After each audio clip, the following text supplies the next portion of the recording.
ಕಾಯಿಲೆ ಬರುವ ಮುನ್ನವೇ ಮುಂಜಾಗ್ರತಾ ಕ್ರಮಗಳನ್ನು ತೆಗೆದುಕೊಳ್ಳುವ ಹಾಗೆ ನಾವು ತಂದೆ ತಾಯಿಗಳು ಇರುವಾಗಲೇ ಅವರ ಕೈತುತ್ತು ಸವಿದು ಜೀವನವನ್ನು ಪಾವನ ಮಾಡಿಕೊಳ್ಳಬೇಕು ಎಂದು ತಿಪಟೂರಿನ ಖ್ಯಾತ ಹೃದ್ರೋಗ ತಜ್ಞ ಡಾ ಸಂತೋಷ್ ಹೇಳಿದರು.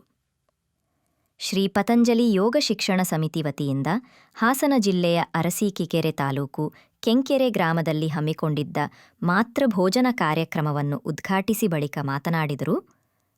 ಶಾಲಾ ಕಾಲೇಜುಗಳಲ್ಲಿ ಹಳೇ ವಿದ್ಯಾರ್ಥಿಗಳ ಸಂಘದ ಮೂಲಕ ತಂದಿರುವ ವಿನೂತನ ಕಾರ್ಯಕ್ರಮ ಮಾತೃಭೋಜನ ಇತ್ತೀಚೆಗೆ ರಾಜ್ಯದೆಲ್ಲೆಡೆ ಹೆಚ್ಚು ಗಮನ ಸೆಳೆಯುತ್ತಿದೆ. ಇದು ಸನಾತನ ಸಂಸ್ಕೃತಿಯ ವಿಶಿಷ್ಟ ಕಾರ್ಯಕ್ರಮ ಎಂದರೆ ತಪ್ಪಾಗದು. ರೋಗ ಬರುವ ಮುನ್ನವೇ ಮುಂಜಾಗ್ರತೆ ವಹಿಸುವ ಹಾಗೆ ತಂದೆ ತಾಯಿ ಇರುವಾಗಲೇ ಅವರ ಕೈತುತ್ತು ಸವಿದು ಹೆತ್ತವರ ಪ್ರೀತಿ ವಾತ್ಸಲ್ಯವನ್ನ ಅನುಭವಿಸಬೇಕು ಎಂದರು. ಕಾಯಿಲೆ ಬಂದಾದ್ಮೇಲೆ ವಾಸಿ ಮಾಡ್ಕೊಳ್ಳೋದ್ಕಿಂತ ಕಾಯಿಲೆ ಬರದೇ ಇರೋ ಹಾಗೆ ಜೀವನ ಮಾಡೋದೇ ಅತಿ ಮುಖ್ಯ. ಸೊ ಯಾರಿಗೆ ದಿನನಿತ್ಯ ಚಟುವಟಿಕೆಗಳು ಚೆನ್ನಾಗಿರುತ್ತೋ ಸೊ ಬಹುಶಃ ಅವರಿಗೆ ಕಾಯಿಲೆಗಳು ಕಡಿಮೆ ಹಂಗಂತ ಬರೀ ಬಳಿಕ ಮಾತನಾಡಿದ ಯೋಗ ಶಿಕ್ಷಕ ಚನ್ನಬಸಪ್ಪ ಮಾತನಾಡಿ, ಜೀವನದಲ್ಲಿ ನಾವು ಏನೇ ಗಳಿಸಿದರೂ ಅದು ನಾವು ಬದುಕಿದ್ದಾಗಲೇ ಅನುಭವಿಸಬೇಕು. ಅದನ್ನು ಬಿಟ್ಟು ನಾವು ಸತ್ತ ಮೇಲೆ ಅನುಭವಿಸಲು ಸಾಧ್ಯವಿಲ್ಲ. ನಾವು ಸತ್ತ ಬಳಿಕ ನಮ್ಮ ಮನೆಯಲ್ಲಿಯೇ 10 ನಿಮಿಷ ನಮ್ಮ ಶವವನ್ನು ಇಟ್ಟುಕೊಳ್ಳುವುದಿಲ್ಲ. ಪರೋಪಕಾರದ ಮೂಲಕ ನಾವು ಹೆಸರು ಗಳಿಸಬೇಕು ಎಂದರು. ಮಾಧ್ಯಮದೊಂದಿಗೆ ಮಾತನಾಡಿದ ಮತ್ತೊಬ್ಬ ಯೋಗ ಶಿಕ್ಷಕ ಗಿರೀಶ್, ಮಾತೃಭೋಜನ ಕಾರ್ಯಕ್ರಮ ಆಹಾರದ ಮಹತ್ವ ತಿಳಿಸುವ ಉದ್ದೇಶವಾಗಿದೆ. ನಾವು ಆಹಾರವನ್ನು ಯಾವಾಗ ಸವಿಯಬೇಕು, ಹೇಗೆ ಸವಿಯಬೇಕು, ಅಮ್ಮನ ಕೈತುತ್ತು ನೆನಪಿಸುವ ಕಾರ್ಯಕ್ರಮ. ಹಿರಿಯರನ್ನು ಕರೆಸಿ ಮಕ್ಕಳಿಗೆ ಕೈತುತ್ತು ನೀಡುವ ಮೂಲಕ ಪೀಳಿಗೆಗೆ ಮುಂದುವರಿಸಿಕೊಂಡು ಹೋಗುವುದಕ್ಕೆ ಸಹಕಾರಿಯಾಗುತ್ತದೆ. ಆದರೆ ಬರುವಂತ ಇಲ್ಲಿವರೆಗೂ ಬಂದಿರಲಿಲ್ಲ, ದಸರಿಕಟ್ಟರು ಬಂದಿದ್ದೆ. ಈ ಒಂದು ದಿನ ನನಗೆ ಸುದಿನ. ಯಾಕೆಂತಂದ್ರೆ ಇವತ್ತು ನಮ್ಮ ಹಳ್ಳಿಗಳೇ ಮುಖ್ಯ, ದೇಶದ ಬೆನ್ನೆಲುಬು, ರೈತ ಬೆನ್ನೆಲುಬು ಅಂತ ಹೇಳ್ತೀವಿ. ಇವತ್ತು ಒಂದು ವಿಶೇಷವಾದ ಒಂದು ಕಾರ್ಯಕ್ರಮ, ಸಂಸ್ಕಾರ, ಸಂಘಟನೆ, ಸೇವೆ, ಶ್ರೀ ಪತಂಜಲಿ ಯೋಗ ಶಿಕ್ಷಣ ಸಮಿತಿ. ಇವತ್ತು ನೋಡಕ್ಕೆ ತುಂಬಾ ಚೆನ್ನಾಗಿದೆ. ಇದು ನೀವು ಅವರು ತಿಪ್ಟೂರಿಂದ ಬಂದು ನಿಮ್ಗೆ ಯೋಗ ಹೇಳ್ಕೊಡ್ತಿರೋದಕ್ಕೆ ಇದು ನಿಮ್ ಕಡೆಯಿಂದ ಒಂದು ಕಾಣಿಕೆ ತರ, ಆ ತರ ನೀವು ಇದನ್ನ ರೆಡಿ ಮಾಡಿ ಈ ಒಂದು ಪ್ರೋಗ್ರಾಮ್ಗೆ ನಿಮ್ ಕಡೆಯಿಂದನೂ ನೀವು ರೆಡಿ ಇದ್ದೀರಾ. ನೀವು ಹೇಳ್ಕೊಟ್ಟಿದ್ದನ್ನ ನಾನು ಸ್ವೀಕಾರ ಮಾಡೋದಕ್ಕೆ ನಾನು ರೆಡಿ ಇದ್ದೀನಿ. ಕಾರ್ಯಕ್ರಮದ ವಿಶೇಷವೆಂದರೆ ಕಾರ್ಯಕ್ರಮಕ್ಕೆ ಬಂದವರಿಗೂ ಬಾಳೆ ಎಲೆ ಅಥವಾ ತಟ್ಟೆಯಲ್ಲಿ ಊಟವನ್ನು ಉಣಬಡಿಸದೆ ನೂರಾರು ತಾಯಂದಿರು ಕೈತುತ್ತಿನ ಮೂಲಕ ಅತಿಥಿಗಳಿಗೆ ಊಟ ನೀಡಿದ್ದು ವಿಶೇಷತೆಗಳಲ್ಲಿ ಒಂದು. ಇನ್ನು ಮಾತೃಭೋಜನ ಕಾರ್ಯಕ್ರಮದಲ್ಲಿ ಹಿರಿಯರು, ಹಿರಿಯ ಮಹಿಳೆಯರು, ಪುಟಾಣಿ ಮಕ್ಕಳು ಭಾಗವಹಿಸಿದ್ದರು. ರಾತ್ರಿ ವಯಸ್ಸಿನ ಭೇದವಿಲ್ಲದೆ ವಿವಿಧ ಸಾಂಸ್ಕೃತಿಕ ಕಾರ್ಯಕ್ರಮವನ್ನು ನಡೆಸಿಕೊಟ್ಟರು.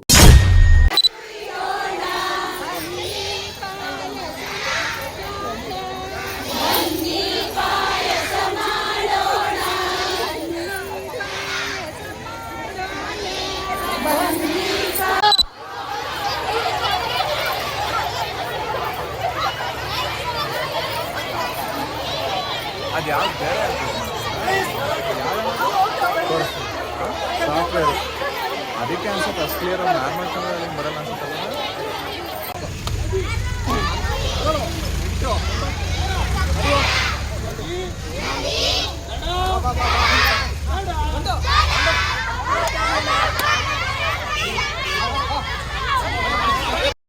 ಸದಾ ಪೂರ್ಣೆ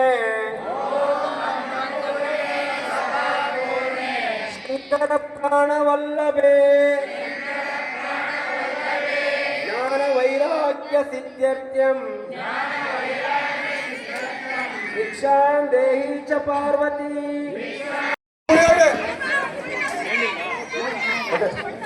ಎಲ್ಲಾ ಸುದ್ದಿಗಳು ಬರುತ್ತೆ, ಕೇಳೋಣ. ಅಮ್ಮನ ಸ್ಥಾನದಲ್ಲಿ ಪ್ರಸಾದ ನೀಡ್ತಾ ಇದ್ದಾರೆ, ಕೈಕಾಲಿದೆ, ಪಲಾವ್ ಯಾರಿಗೆ ಕೇಳಿ.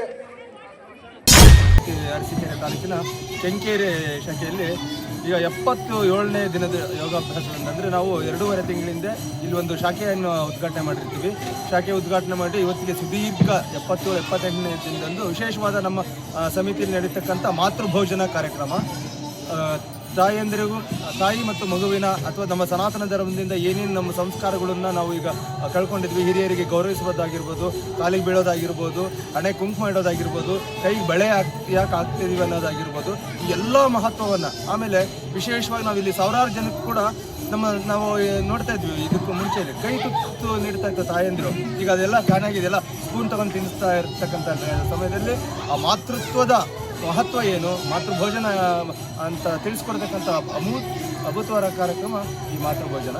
ಈ ಕಾರ್ಯಕ್ರಮಕ್ಕೆ ಎಲ್ಲರಿಗೂ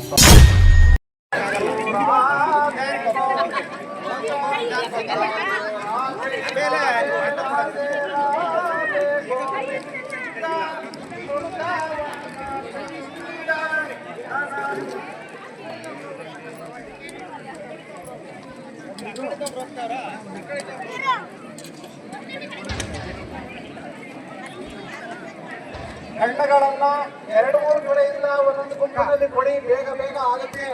ಒಬ್ಬರೇ ಹಂಚ್ತಾ ಇದ್ರೆ ಆಗಲ್ಲ, ಅದು ದಯಮಾಡಿ ಸೂಚನೆಯನ್ನ ಗಮನಿಸಿ. ಪುರಾಣ ಪುರುಷ ಪುಣ್ಯ ಶ್ಲೋಕ ರಾಧೆ ಗೋವಿಂದ, ಪುರಾಣ ಪುರುಷ ಪುಣ್ಯ ಶ್ಲೋಕ.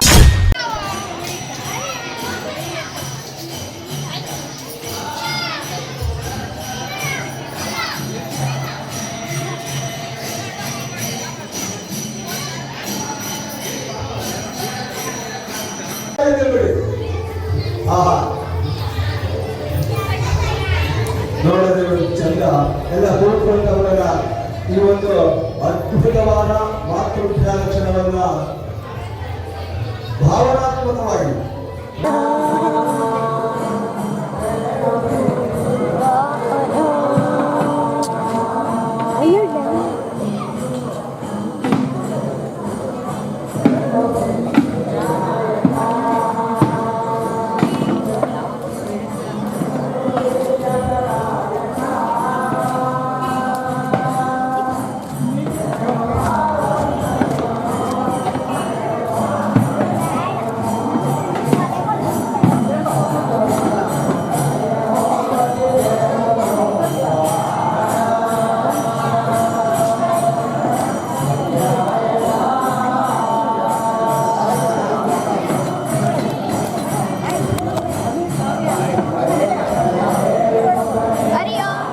ಹರಿ ಓಂ.